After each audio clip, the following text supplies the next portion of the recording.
지난 여름에 창세기 시리즈를 설교했었고요. 그리고 신약의 말씀들을 나누다가 반년 만에 다시 창세기 시리즈 설교를 이어가려고 합니다.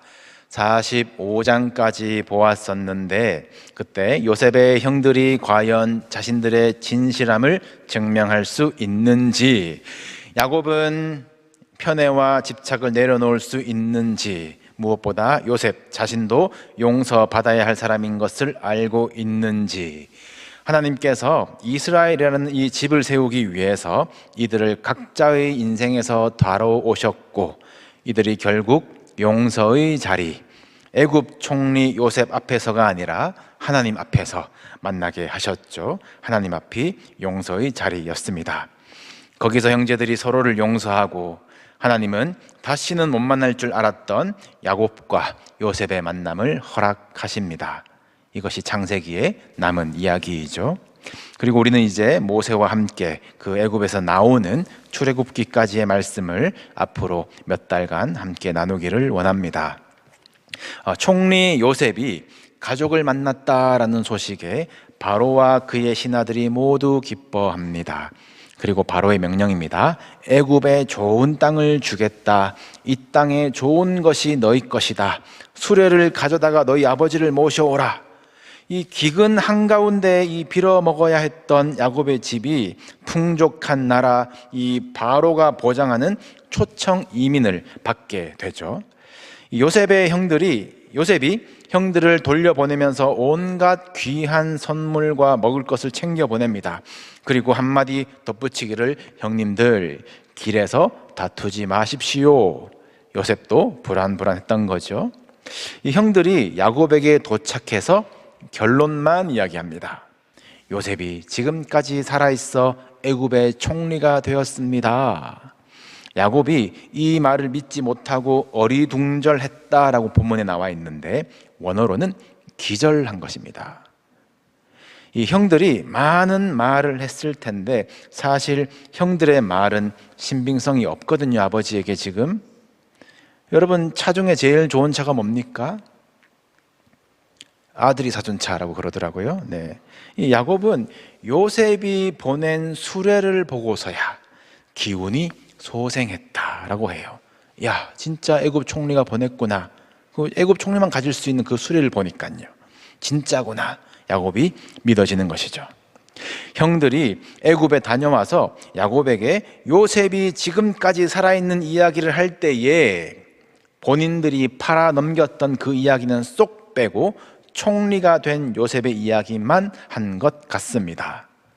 아버지에게 상처를 줬던 형제들의 과오도 이때 하나님 앞에서 해결했으면 좋았을 텐데요. 아버지가 우리 버리면 어떡하나, 애굽에 안 데려가시면 어떡하나 겁났을까요? 이것이 해결 안 되어서 나중에 야곱이 죽은 후에 형들은 우리가 보복당하면 어떡하지 벌벌 떠는 장면이 나올 것입니다. 이 집안에 참 걷어내기 힘든 거짓의 그늘이죠. 아무튼 이제 야곱이 아들 요셉을 보러 가고자 합니다. 오늘 본문의 시작이죠. 이 노년의 야곱이 이때를 130세 정도로 보는데, 그가 힘을 내어서 요셉을 보러 가고자 하는 이유가 뭐겠습니까? 우리는 요셉이 인생 역전했구나, 이제 화려하게 아버지를 모시겠구나, 이 속 시원한 보상에 시선을 뺏기면 안 됩니다. 요셉이 총리 되었으니 가는 것이겠습니까? 야, 수레 보내줬으니 비즈니스 타고 편하게 가겠구나, 그렇게 가는 것이겠습니까? 다른 이유가 없죠. 야곱은 말하기를, 내 아들 요셉이 지금까지 살아있으니 내가 죽기 전에 가서 그를 보리라. 이유는 하나, 사랑하는 아들이니까요. 그리고 그가 살아있으니까요. 이것이 야곱이 가는 유일한 이유입니다. 수레가 있으니까 간다고요? 요셉이 살아있다면 걸어서라도 갈 것입니다. 아들이 총리라서요? 요셉이 혹시 아직 노예로 있다는 소식을 들었으면 야곱은 더 빨리 맨발로 뛰어갔을 것입니다. 무슨 값을 지불해서라도 요셉을 사서 오지 않겠습니까? 이것이 아버지입니다. 형제들이 요셉을 지칭하는 장면들을 보시면, 물론 요셉인지 몰랐지만 그 땅의 주인 혹은 애굽의 치리자라고 불러요. 그 사람을 뭐 하는 사람인지로 부릅니다. 그리고 바로는 요셉을 높이 세우면서 이름 붙이기를 사브낫 바네아라고 불러요. 은밀한 것을 열어보는 자라는 별명입니다. 요셉이 했던 일, 요셉의 공로, 요셉의 성취를 말합니다. 세상은 사람을 그렇게 부르고 우리는 어떻게 불릴지 애쓰며 살아갑니다. 그런데 아버지에게는 그런 타이틀이 필요 없어요. 여러분, 탕자의 비유를 기억해 보십시오.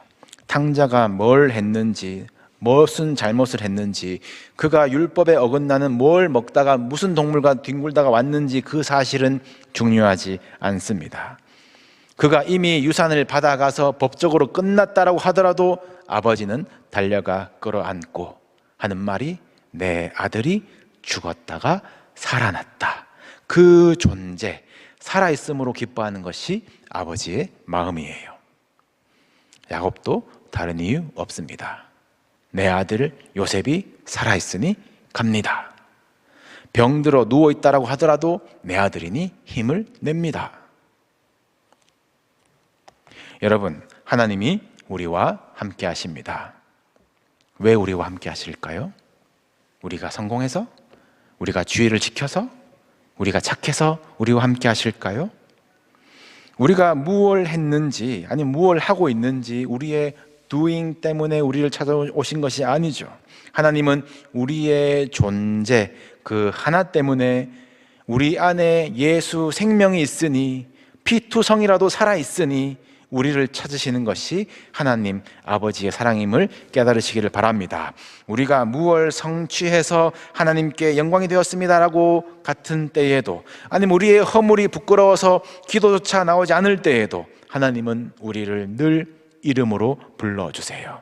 내 아들, 내 딸아 불러주십니다. 그리고 하나님의 그 말씀에는 능력이 있어서 부르시면 되는 거예요. 부르시면 빛이 있는 것이고 부르시면 생명이 있는 것입니다. 하나님 말씀하셨습니다. 내가 너를 지명하여 불렀나니 너는 내 것이라. 이 소속감이 여러분에게 큰 위로가 되시고 우리의 존재로, 우리를 예수 생명으로 살리신 것으로 기쁨을 이기지 못하시는 그 하나님 아버지의 마음이 오늘 예배 가운데 깊이 부어지시기를 주님의 이름으로 축복합니다. 야곱이 요셉을 가슴에 묻고 지낸 지 22년이 흘렀을 것입니다. 살아있대요. 살아있다. 얼마나 보고 싶었겠어요. 한 걸음에 달려갈 만한데 오늘 본문에서 야곱은 브엘세바라는 곳에서 멈춥니다. 그리고 하나님께 희생 제사를 드려요. 정확히는 그의 아버지 이삭의 하나님께 희생 제사를 드립니다. 지금껏 야곱은 자기 감정과 자기 판단대로 살아왔죠. 감정이 꼬이면 아버지도 외삼촌도 다시는 안 봐, 그럴 듯이 도망간 사람입니다. 감정이 라헬에게 꽂히면 아무도 못 말려요. 자기 판단은 어떻습니까? 손해본다 싶으면 형에게 팥죽을 팔아서라도, 아버지를 속여서라도 이익을 쫓았습니다. 판단이 맞다 싶으면 양들에게 얼룩무늬를 보여주면서 태교를 시키는 그런 근거도 없는 일들을 자신감 있게 하는 사람이 야곱이었어요. 오늘 본문에 야곱의 감정과 판단은 여러분 뭐라 할 것이 있습니까? 잃었던 아들을 만나러 가는 아버지의 감정보다 앞설 것이 뭐가 있습니까? 지금 지독한 기근의 때에 앞으로 5년은 더 심해질 것인데 애굽에 다 갖춰놓은 아들에게 가는 판단 말고 어떤 생존의 대안이 있습니까? 그러나 야곱이 성화의 인물이거든요. 어렸을 적은 감정과 판단을 쫓아서 마음대로 속이면서 살았을지 몰라도 그의 이후 고백대로 험악한 세월을 보내는 동안 그는 부서지고 다듬어지면서 아름다운 믿음의 사람으로 되어가고 있어요. 감정과 판단대로 하지 않고 하나님의 말씀대로 하겠다, 하나님께 묻는 것입니다. 지금껏 야곱이 하나님을 부를 때에는 아브라함과 이삭의 하나님, 이 콤보로 불렀거든요. 그런데 지금 애굽으로 가는 문제를 놓고 야곱은 정확히 짚어서 이삭의 하나님께 제사를 드립니다. 할아버지 아브라함은 기근 피해서 애굽에 다녀온 사람이에요. 그리고 아버지 이삭은 애굽에 가려다가 하나님이 가지 마라 하신 사람입니다. 지금 야곱의 감정이 명확하게 애굽에 있는 아들을 향하고 있고, 환경과 상황이 반드시 가야만 살아남는 그 객관적인 판단이 있고, 우리 할아버지 아브라함도 갔었지, 그런 사례를 앞세워서 합리화할 수도 있지만, 아버지 이삭에게 하나님이 가지 마라고 하셨는데 그 이삭의 하나님은 지금 나에게 무엇라 하실까? 그 말씀에 귀 기울이는 것, 하나님이 말씀하셔야 나는 가겠다라는 것이 성화의 완성 단계에 아주 근접한 야곱의 선택입니다. 멈추는 것이에요. 그리고 희생제사를 드리는 겁니다. 희생제사래요. 하나님, 아들 살려주셔서 감사합니다. 아니면 하나님, 저희 가정 이 기근에서 구제해 주셔서 감사합니다. 그런 감사제사 또는 기념비를 세우는 제사가 아닌 거죠. 희생제사입니다. 희생은 살아있는 것을 죽여서 하나님께 바치는 것입니다. 죽었던 아들이 살아난 것 같은 그런 감정 속에서도, 죽을 것 같았던 환경에서 살 길이 생겼다 그런 판단 속에서도 야곱은 자기의 판단, 자기의 감정, 그 고집을 죽이고 하나님의 음성을 듣기 위한 비움, 자기 부인, 그 희생의 순종 가운데 하나님 앞에 예배자로 섭니다. 나를 산제물로 드리는 그 희생의 영적 예배 가운데 하나님 반드시 응답하시죠. 하나님이 그 밤에 야곱에게 나타나십니다. 25년 전 베델로 다시 돌아와서 제단을 쌓았을 때의 이후로 그 25년간 인생의 가장 어두운 터널 지날 때에는 침묵하셨던 하나님이 그 가운데 야곱아, 요셉 지금 잘 지내고 있다, 걱정하지 마라 말씀해 주셨다면 얼마나 좋았을까. 그 힘든 하나님의 침묵의 시간들을 지나고 그 시간 동안 하나님은 야곱을 이스라엘로 만들어 가시고 이제 새로운 사명의 순간에 분명하게 말씀하세요. 가라. 두려워하지 말고 가라. 거기서 너로 큰 민족을 이루게 하리라. 너는 다시 올라올 것이며 요셉이 그의 손으로 네 눈을 감기리라. 인간적으로 보면 돌아올 거래요. 어차피 다시 돌아올 길이랍니다. 굳이 안 가도 될 고생길 같습니다. 좀 삐딱하게 보면은 너는 거기서 눈을 감는다. 무슨 말인가요? 너 거기서 죽는다 라는 말씀 같습니다. 그러나 하나님이 거기서라고 말씀하셨어요. 거기서 이루실 하나님의 목적이 있으시다라는 것입니다. 고생길 둘러 다시 돌아오더라도 나에게는 다 뜻이 있고 계획이 있으니 너는 아멘하고 가라 말씀하시는 하나님이 아니시죠. 하나님의 목적은 거기서 이루실 일이 있으신데, 우리 하나님은 목적을 이루기까지 야곱을 굴리시는 분이 아니라 내가 너와 함께 애굽으로 내려가겠고, 하나님 함께 하심 이 약속이 야곱과 우리들에게 충분한 답이 될 줄로 믿습니다. 하나님이 함께 하시면 외삼촌 라반 아래에서도 바로의 억압에서도 은혜가 있는 것이에요. 하나님이 함께 하지 않으시면 가나안이라고 하더라도 자기 속에 오를 대로 행하면서 약속의 땅이 고통의 땅이 되는 것입니다. 하나님은 사명 주실 때에 반드시 말씀을 주시며, 말씀을 주시고 그냥 떠미시는 분이 아니시라 친히 동행하시는 하나님이심을 믿고, 여러분 새해 여러분들 꿈 가운데 물으시고 귀 기울이시고 말씀에 의지하여 주와 함께 동행하는 걸음, 그것으로 충분한 그 믿음의 발걸음이 되시기를 주님의 이름으로 축복합니다. 하나님이 말씀하셨어요. 얼마나 좋아요. 야곱이 지체 없이 일어납니다. 아무 미련 남기지 아니하고 모두를 데리고 애굽으로 갑니다. 그 70명의 리스트가 오늘 건너뛴 본문 사이에 있죠. 야곱이 애굽에 도착하고 요셉도 맞이하러 나갑니다. 참 눈물 나는 이 둘의 재회를 성경은 짧고 굵게 기록합니다. 요셉이 그에게 보이고 그의 목을 어긋맞춰 안고 얼마 동안 울매. 요셉이 아버지 만나러 갈 때에 그의 수레를 갖추었대요. 그러니까 풀 장착을 하고 간 거죠. 총리의 수레, 이 바로가 입혀준 총리의 복장이 있습니다. 바로의 인장 반지를 끼고 세마포 옷을 입고 금사슬을 목에 겁니다. 그런데 아버지 야곱에게 그것이 눈에 들어오겠습니까? 아들 얼굴에 작은 흉터라도 없는지, 그늘이라도 들어와 있는 것은 아닌지 금세 알아보는 것이 부모의 마음 아니겠습니까? 야곱이 이야기를 하죠. 딴 거 중요하지 않아요.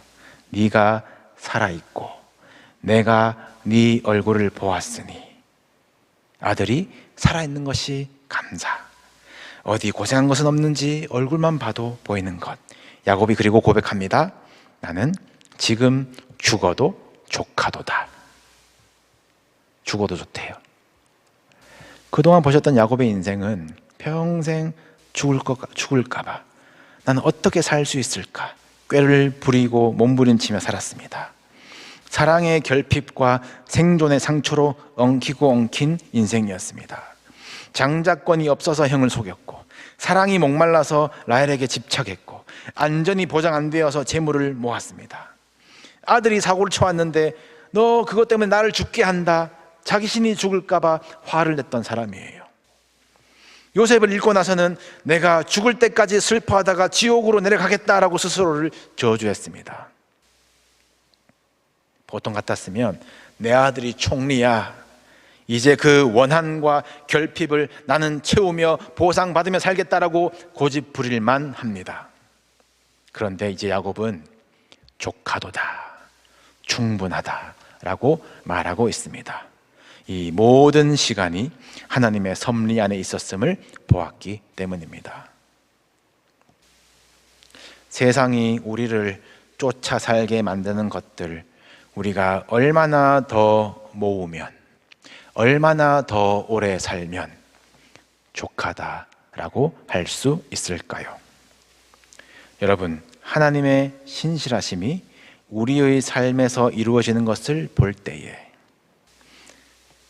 태산을 넘어 험곡에서도, 사망의 음침한 골짜기에서도 하나님이 거기서도 함께 하심을 믿을 때에 우리에게는 참된 만족과 평안이 있는 줄로 믿습니다. 야곱은 이렇게 감성적인데 이제 조카다, 참 감성적이면서 울고 있는데, 요셉은 앞만 봐도 T예요, T. 이성적인 것 같습니다. 눈물이 쏙 들어갈 만큼 뜬금없는 이야기를 갑자기 하죠. 아버지, 이제 제가 바로한테 이제 이러이러이러한 얘기를 할 텐데 아버지랑 형들은 이제 바로가 뭘 물으면 이렇게 대답하셔야 됩니다. 이 감정은 감정이고 앞으로 해야 될 일은 해야 될 일이라는 그런 성격일까요? 겉으로 보기에는 시골에서 올라온 부모 형제들 촌티 좀 벗기고 이 내 상관인 바로에게 잘 보여서 우리 어디 좋은 땅 받아서 삽시다 말을 맞추는 것 같아요. 그런데 요셉이 말하는 우리가 해야 할 말이 무엇입니까? 요셉이 소개를 할 때 제가 바로에게 이렇게 소개를 하겠습니다. 제가 저희 가족은 목자들이고 목축하는 사람들입니다 라고 하겠습니다. 그럼 바로께서 당신들을 불러서 직업을 물을 텐데 대답해 주십시오. 우리 선조들로부터, 우리가 어렸을 때부터 우리는 목축하는 자입니다 라고 대답해 주십시오 라고 형제들에게 요셉이 부탁을 합니다. 의도가 무엇일까요? 자기 가문의 어떤 전문성을 어필하는 것일까요? 출신과 배경을 좀 포장하는 것은 본능 아니겠습니까? 저를 포함한 이민자들도 이 땅에서 새 출발하면서 좀 그럴싸하게 고국에서 내가 얼마나 잘 나갔는지 이력을 포장하고 싶어하는 것이 본능입니다. 그런데 요셉이 형제들과 말하기로 약속하는 목축하는 자들은 애굽 사람들이 가증히 여기는, 쉽게 말해서 멸시하는 직업임을 알려주거든요. 그런데 여기에 대해서 요셉은 우리는 그래도 그렇다고 이야기합시다 라고 제안하고 있습니다. 이제 온 가족 야곱의 12아들 이 이스라엘의 완전체가 모인 첫 자리에서 요셉이 이 말을 하는 이유가 무엇일까요? 우리 이렇게 바로에게 이야기합시다 에는 어떠한 가감도 없습니다. 선조들로부터 목축하며 산 집안 맞습니다. 사실 그대로 이야기하자는 것이죠. 요셉의 이 말은 우리 가족 이제 거짓말하지 맙시다. 멸시받을 것 같고 손해볼 것 같아도 거짓말하지 맙시다. 하나님 믿으며 삽시다 라는 믿음의 고백인 줄로 믿습니다. 아브라함도 이삭도 아내를 누이라고 거짓말했어요. 야곱은 자신이 에서라고 거짓말했어요. 어머니 라헬은 물건을 훔치고 거짓말했어요. 형들은 요셉이 짐승에게 쫓겼다라고 거짓말했습니다. 유다는 며느리에게 거짓말했고 사실 요셉도 거짓말로 형들을 옥에 잡아 가두었죠. 위기만 만나면 본능적으로 거짓말했던 이 집안의 쓴뿌리들을 끄집어냅니다. 새 민족, 새 사명의 문턱에서 거짓을 벗겨내는 것이죠. 세상 사람들이 멸시하고 비웃더라도 우리는 거짓말하지 맙시다 선언하는 것입니다. 야곱의 아들들은 세상이 멸시하는 길을 선택했기 때문에 이제 고센이라는 곳에 격리되어 살아갑니다. 애굽에 섞이지 아니하는 거룩한 방파제 안에 들어가요. 이제 요셉의 때가 지나면 총리의 가족들이라는 그 기득권마저도 벗기시고 이들을 노예되게 하신 하나님은 훗날 10가지 재앙이 애굽을 때릴 때에 그 고센이 피난처 되게 하시고 이스라엘에게 구원의 하나님이 여기 계시다 가르치십니다.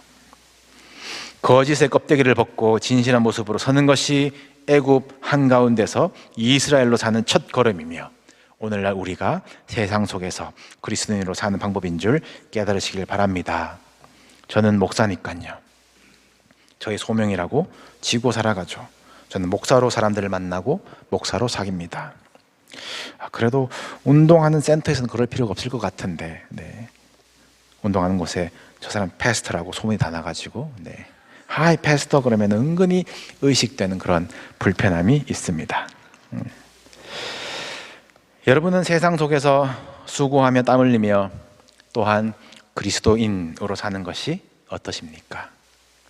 시민 그리고 성도로 동시에 살아가는 것, 어쩔 때는 참 그것이 고귀한 싸움이요 소명이시다 존경스럽기도 합니다.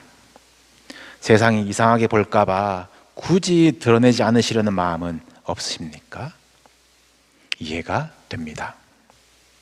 주중과 주일의 마음과 태도가 다르시더라도 그것이 이중적이라기보다는 주중 일상에서의 인내와 믿음의 고민들이 주일에 터져 나오시는 것이라 안쓰럽고 또 고맙게 여겨지기도 합니다. 그래도 여러분, 그리스도인으로 사는 것이 가증히 여김을 당하시더라도 이상한 변방에 격리되는 것 같을지라도 하나님은 다 계획이 있으시며 하나님은 주일에 여기서 만나자 또 한 주 잘 다녀와라 그리고 보내신 하나님이 아니시라 내가 너와 함께 가겠고 세상 속에서 함께 하시는 하나님심을 믿으시기 바랍니다. 예수 믿는 것으로 인한 손해와 또 복음을 부끄럽게 만든 세상의 시선들을 이겨내고 여러분 정직하게 삽시다. 나는 어렸을 때부터 지금까지 예수 믿는 사람입니다. 그것이 간증이요 앞으로도 그렇게 살겠다 믿음의 고백이 되는 저 여러분들 되기를 소원합니다. 야곱이 애굽으로 갑니다. 이 길이 무슨 길이겠습니까? 총리 아들 덕 보려는 내 한을 채우려는 욕망의 길이 아니죠. 먹고 살려고 하는 길도 아니었습니다. 내 아들 살아있는 그 존재를 만나러 가는 길이었습니다. 하나님도 우리를 만나러 오십니다. 우리가 뭘 했냐, 뭘 가져왔냐 보지 않으시고 우리를 아들, 우리를 딸이라고 있는 모습 그대로 사랑하러 오십니다. 죄로 인해 끊어졌던 그 길도 십자가로 이으시고 우리에게 오셨습니다. 그 사랑의 하나님, 생명의 말씀에 귀를 기울이십시오. 하나님은 오늘도 우리에게 말씀하십니다. 자신의 감정과 판단보다 하나님의 말씀에 귀 기울이고 따르실 수 있기를, 그러한 길에 함께 하시는 하나님의 신실하심이 우리 삶에 분명히 드러나고 그 은혜가 내게 족하도다 고백할 수 있는 우리들의 길, 이 길 끝에 계신 하나님의 아들을 만나러 가는 그 믿음의 길이 되기를 주님의 이름으로 축복합니다.